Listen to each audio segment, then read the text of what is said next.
Okay, so welcome back to my channel. Today I'm going to show you how I shear my Angora rabbits. This was not the next video that I had planned to make. I have another one that's in the works, but it's taking longer than I anticipated. So I figure I have to shear an Angora rabbit today. I may as well film the process of doing it. So that is what this is. I think that there is a bit of a misconception on how difficult it is to shear an Angora rabbit. Of course, I've had a lot of practice because I've had them since they were babies, so I've had them for a long time and they know me. I'm certain that if you have adopted an Angora rabbit that you have not known for a while, it will be more of a struggle. But once you establish that trust with an Angora rabbit, it's not as big of a headache and it's not as big of an event as I think a lot of people think that it is. You know, it's like you hear the term shearing and you immediately think, oh my god, they're gonna be using clippers and it's gonna be a lot of noise and the poor bunny is gonna be very scared. But that is not how it needs to be. So I'm gonna show you how I do it and how a lot of people that I know that also have Angora rabbits do it, and how it is a surprisingly relaxing process. And it's very satisfying to see this big poofy poof ball become a tiny little bunny. So I'm gonna show you also what else I need. So I have a table. Some people will shear their rabbits on their lap. I cannot do that because my rabbits are too big and they get uncomfortable and it's not the best situation for us. So we use a table. Other thing that I use is just a Tupperware bin, just a Tupperware container, just something to put the fluff in so that she doesn't crawl all over it while she's on the table so that we can store it. The volume of fluff, poof, hair that we're going to get from this is definitely going to exceed this size. So I also have a Ziploc bag that I'm going to keep putting the hair into. And then I also have a brush. Now, this is not something that I necessarily need, but as hard as I can try, and as hard as anyone can try with Angora rabbits if you brush them every day, sometimes there's just going to be mats that just happen and just appear, and they're surprises that you will have missed. So just in case one of those mats does appear during this process, I also have a brush so that I can brush that out and then clip it so I can still have some very nice fiber. And of course I have a pair of scissors. These scissors do not have pointy sharp tips. They are Fiskars scissors. However, they have these blunt ends in them, and I've also shaved them down a little bit so they can be more curved and not sharp. So another thing that is different than other Angora rabbit owners that I do is I do not use a comb when I'm clipping. The main reason why is because I've found that when I use a comb to make sure that their skin doesn't get caught as I'm clipping it, I found that sometimes their skin in certain areas, so usually on their sides or on their bellies, when I'm combing it, sometimes even just how the skin is just so thin that sometimes it can get pulled up into the comb, and I'm not going to be touching it, so I can't, because I'm using a comb, I'm not going to be touching it, so I can't really feel that happening, and I can accidentally cut the rabbit. Really prefer to just feel the fur. I'm going to show you, so I don't really need to be demonstrating this on air. If I hold the hair in between my fingers and I just cut there, it gives a nice ½ an inch for them. So that's the way that I do things. So I guess that we should get started. So the rabbit that I am going to be shearing today is Gretel. She's super poofy right now. I'm going to go and get an apron because there are definitely some stray hairs that are going to fly. Before I put on this apron and get covered with poof, let's look at this cord because it's one of my favorite dresses. Of course, it's already wrinkled from me sitting down on it, but this is Lyrical Party by Angelic. And it's covered in bunnies, so it's perfect for this. So this is Gretel. she's been introduced before and there's already a piece of hay on me. But I'm gonna roll up my sleeves because I don't want her to chomp on this. This is a very nice blouse. You better not eat it. So as you can see, her hair is very poofy. I can get a fistful of it right now. So it needs to come off. I'm gonna put in some headphones because God knows this will take a long time. We're gonna change the way the camera is configured in a second, but I just want to show you a little bit closer how we do this. I'm gonna get a little tuft of hair, just like that, right? And then use my hands, feel where the skin is with my finger right here. So I have my finger against her skin. Then I'm just gonna clip it, just like that. And now we have this. And she has this little, sorry baby, she has that short little section. So that's what we're gonna be doing to the entirety of this bunny's body. So this process can take anywhere from 2 to 5 hours sometimes, honestly. It really all just depends on the bunny and how they're feeling. So in this video and for today's shearing, Gretel was particularly content. It was really wonderful. She was tooth purring the entire time. Now I know this angle isn't necessarily ideal, but I really did want to show the bunny and actually show how relaxed she was during this, because I think that there's, again, this idea that shearing a rabbit is something that is very stressful for them and something that they really don't like.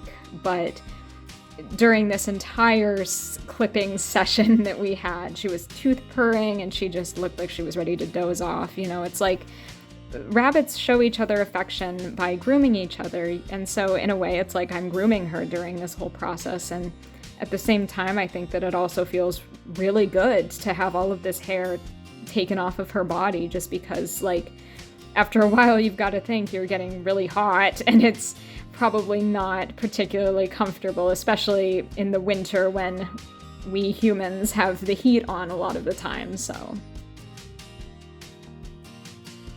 then this is just showing you from the top how long her hair is. Like, you can really see when I've done half of it how much hair she actually has on her body.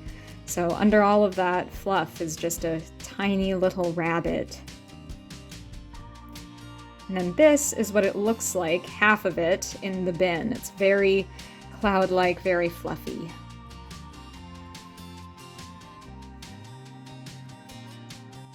So as you can see, when I hold this part down, you can see this half is done, and then we have this half left to do.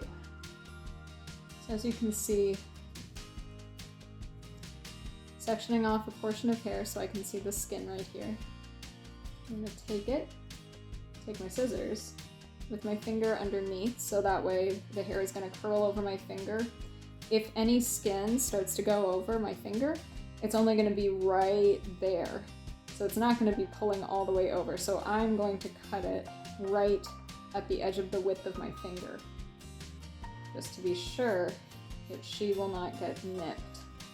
Now, doing it this way for me has never failed. I've never accidentally nipped her doing it this way.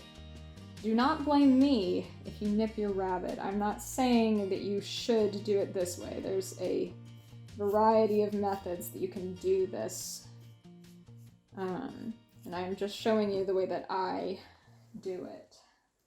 She also seems to like this way much more. I don't know if you can see on the camera, but she is tooth clicking as I'm doing this, which, if you are a rabbit savvy person, means that she is quite happy right now.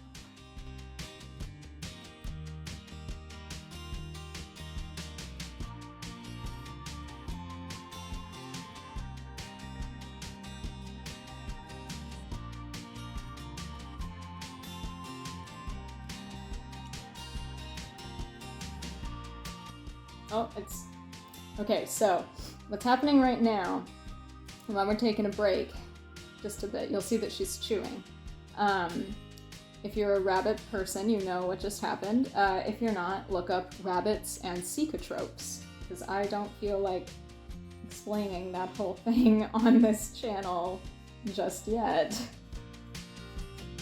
So something that you will notice in this video is that in this time lapse, which first of all, it's not a full time lapse, just because even with trying to speed it up, I still would not be able to condense everything down into the time frame that I currently have to upload to YouTube.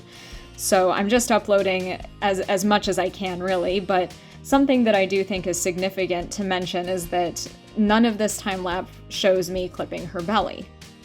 So why am I not clipping my rabbits' bellies in this video? I think that I mentioned in my introduction video that I actually keep my rabbits' bellies short all the time.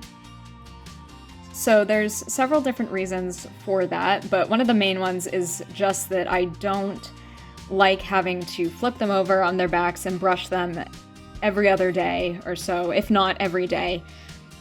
Because at the end of the day, they are still prey animals, and no matter how much trust we have between each other, I don't want to risk causing them unnecessary stress. So for me personally, I rather keep their bellies short, flip them over on their backs, and clip their bellies every few weeks so that they stay a manageable length where I don't need to be constantly brushing their bellies. Another reason why is because in that brushing process, because of the way that I house my rabbits, I house them so that they can hop around on the floor, so that they can go into their litter boxes and eat as much hay as they want, with like all around their feet. But of course, in doing that, they get very messy. They can get it all caught in their hair on the undersides of their bellies, and it's just not fun to detangle. I can detangle the hair on their chests perfectly fine, but actually trying to detangle the hair on their bellies without them being anxious about it is very difficult.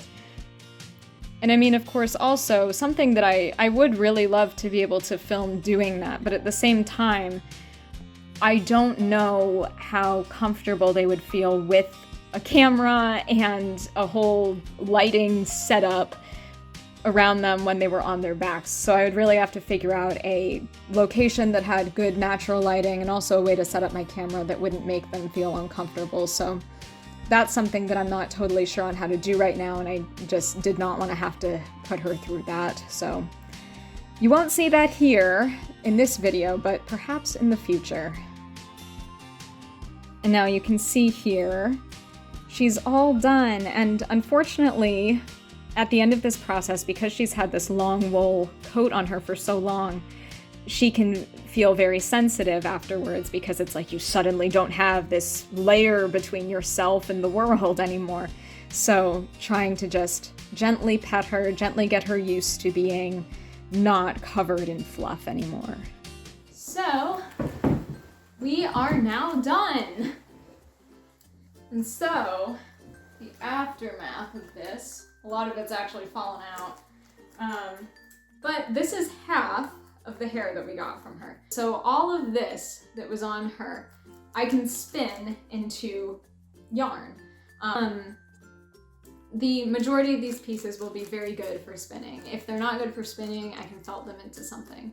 Yeah, so that is a brief, I guess. And when I edit this down, I hope that it's brief, because this took me about 4 or 5 hours. That was just a brief video for you to actually show you the Angora rabbit shearing process, because I know that there's, you know, a lot of people that are curious about it. So I am very tired. My bunny is very tired. I'm sure that she would love to go and eat some hay after she's done eating this. So thank you so much for watching. We will hopefully see you another time in another video. We have some other ones planned. Like I mentioned before, we've been making some that are just taking a bit longer than we anticipated. But if you're interested in more, please consider subscribing. I have my other social media listed down below. I have the full coordinate that I'm wearing listed down below. Thank you so much again, and we hope to see you soon. Goodbye!